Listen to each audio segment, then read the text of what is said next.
Bonjour Éric Nolot. Bonjour Patrick, bonjour à tous. Ce matin, vous nous parlez de l'importance du temps additionnel, alors aussi bien dans le football, bien sûr, mais aussi évidemment en politique.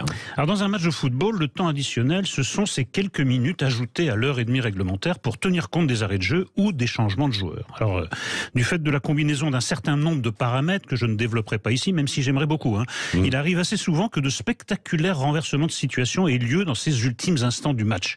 Ça en est même devenu banal, mais ce qu'il est beaucoup moins, c'est que la politique, surtout quand elle est en relation avec le football, s'est récemment calquée sur ce modèle. Alors, est-ce que vous pourriez nous en donner quelques exemples? Alors, je les ai même classés par durée croissante du temps additionnel. Ainsi, à ma grande surprise, j'ai entendu hier notre ministre de l'Intérieur détailler les futures mesures de sécurité des Jeux Olympiques de 2024 afin, je le cite, qu'il y ait zéro délinquance et pour ne pas reproduire ce qu'on a fait au Stade de France. À en croire jusqu'alors nos autorités, les scènes d'extrême violence en marge du match Real Madrid-Liverpool du 28 mai dernier, les agressions des supporters anglais par la racaille locale n'avaient pas existé. Il s'était agi d'un banal problème de faux billets.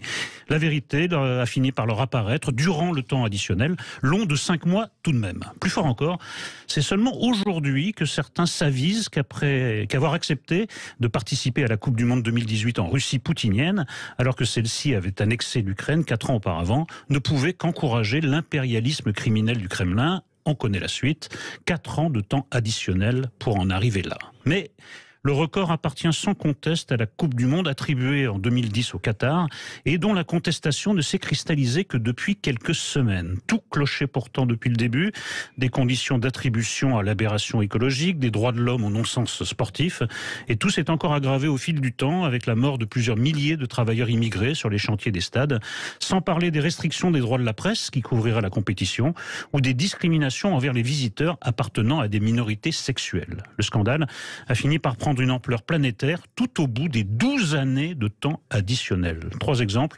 et autant d'invitations à mieux apprécier les implications politiques du football, à les anticiper plutôt qu'à les subir, à les prévoir dans nos plans de jeu plutôt qu'à les découvrir dans ce fameux temps additionnel. Tous les entraîneurs de football vous le diront, un match commence à se jouer bien avant le coup d'envoi. Merci Éric Nolot.